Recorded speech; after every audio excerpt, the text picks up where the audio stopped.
Hey, what's up guys? This is Anthony from Anthony's Customs, and for this review, we are looking at a robot Damashii figure, believe it or not. This is the Robot Spirits, number 256, RX-78 GP01, the anime version, which is one of the best overall releases they've ever had as far as I'm concerned. You get a ton of stuff, and it's a really solid release with just a few somewhat egregious issues, but mostly not, so it's pretty cool. So let's go ahead and get it off the stand and take a closer look. This guy stands just about, not counting his little antenna thingy, about 13.5 centimeters, which makes it just about 5.25 inches, give or take. And I want to point out, he's not lighting up. That's just metallic stickers, and they light up from the studio lights, and it looks awesome. It does, you're right, I agree.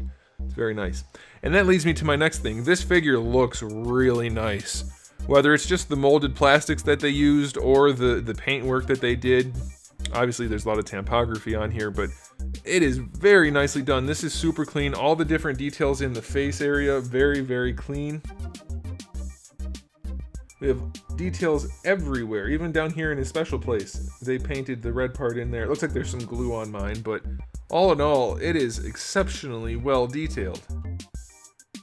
For an anime robot Damashii, this is very nicely done, and I like it. I like it a lot, and I think you guys probably will too. So that's very good. As far as the aesthetics go, it's just about exactly what it should be, I think, so I'm going to give it a 9 out of 10. Very well done. Don't like having glue on it though, and well, it's really well done. Yeah, I don't think I'd give it a 10 because there are some things you could do better, but it's pretty good. It's pretty darn good. Now, as far as accessories go, we have a buttload, which is a lot.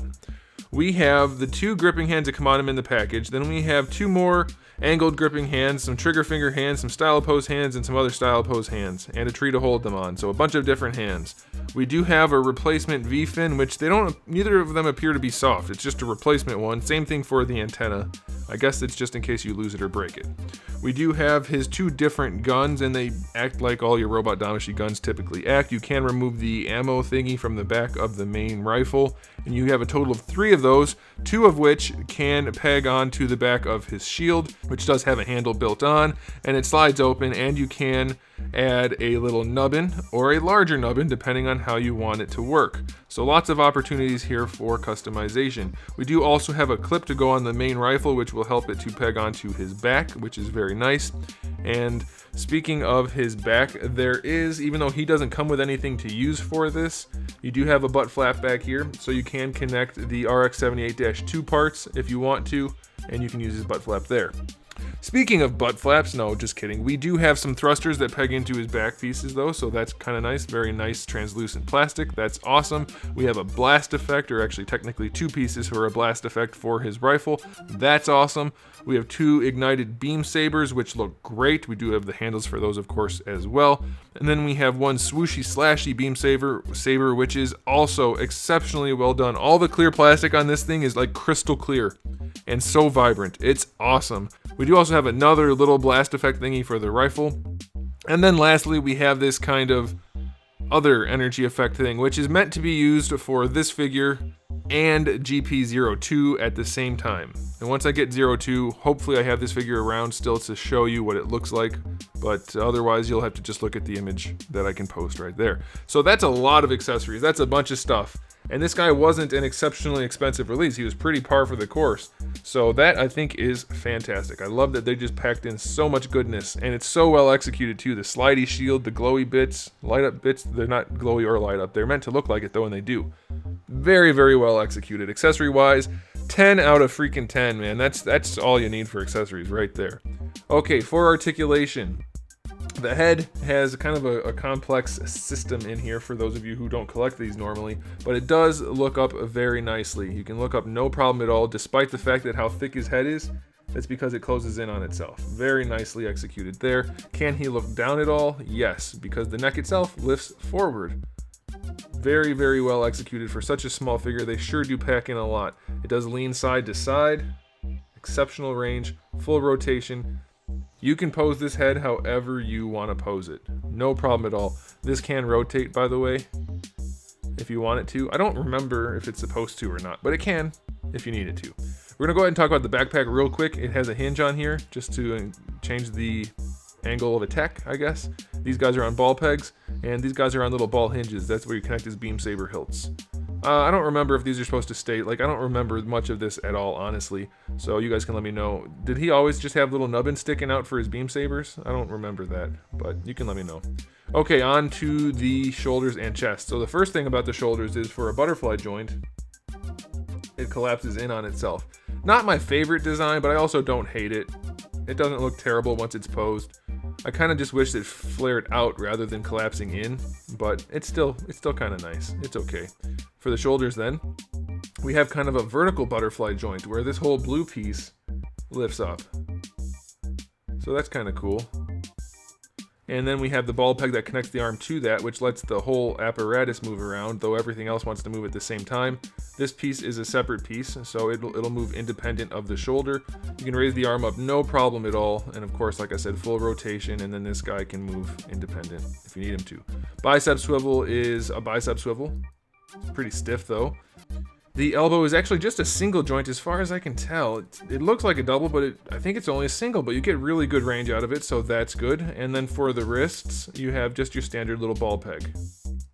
And it looks like this inner wrist piece right here, this inner forearm piece, would move like it does on like a master grade or something, but it does not. And then for the torso, there's a ball peg and a swivel and a hinge in there, and I'll never be able to explain it adequately, so I'll just show you how it works. It does lift up and lean forward, so he does have a decent ab crunch going that way. Does he lean back at all? Just a little tiny bit. Just a little bit. You want to not do that though, because it does get a little gappy in there. It does lean side to side. He's very stiff though. But it can lean side to side some. So I guess that's okay. It's really too stiff for me to use effectively, and since that's the case, that's not good. It does rotate though. All of the skirt flaps are on little tiny ball pegs. They mostly just rotate, especially these side ones. They don't have a ton of range. These guys also don't move very much. Luckily, the hips don't need them to. You can still get your legs out pretty far. I don't know that you need any more than that, so I think that's okay. And then they do go pretty far forward as well, so that's good. But then there's something that's weird about this figure. You see that rivet? That's a giant swivel for the leg. So on some of these figures, most of them lately, they've had a swivel. And they don't often add too much, and I don't know that this does. Like, so you can take it down, and I guess you can get higher range from it, but it's not that much, so I don't know. I mean, it's not bad. I guess it's okay.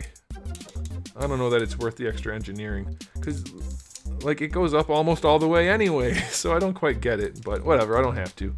It doesn't hurt anything, other than these things pop off occasionally. So yeah, that's fine. The legs work pretty well. Thigh swivel, it seems limited, but you don't really need more than that anyway, so that's okay. Double jointed knee is really nice. It hinges down here and at the top, so that's pretty cool. And then we get to the ankles, which are utter garbage trash. We have a double ball peg connecting from the ankle to the foot, and then we have another ball peg connecting this. It's on the inside though, look. It connects on the inside right there, which prevents the ankle from leaning in at all. Watch this. So we'll put that back in place. The ankle doesn't lean in at all, virtually. But watch this. It leans out. They put it backwards. Not that they actually did. They designed it that way. I don't know. I'm wondering if you could pop that apart. See how you can get in there? If you can just swap out that entire subsection in there, that gray section, it might give you better range. I don't know that it'll fit though. So that's a terrible design. That is, why? Why would you make it so that they flare out but not in? It's terrible. They don't lean forward at all again. We do have a little toe hinge, but just barely. They lean all the way down again, which is worthless. And they do lean back really far. So no forward and no in. So the ankles are trash. Terrible, terrible, terrible. The rest of the figure is really solid. So articulation is only going to get a 7 out of 10. It would get a lot higher of a score, but the ankles are trash. So it's not. So time for my final verdict.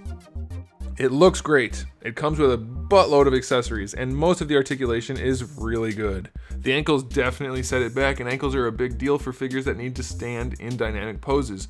Luckily, Gundam are not always standing, so if you have a stand for this guy, then you'll be able to pose the crap out of him and be perfectly happy. If you rely on him being on a shelf or on a table, you are going to be significantly hindered because his ankles are terrible.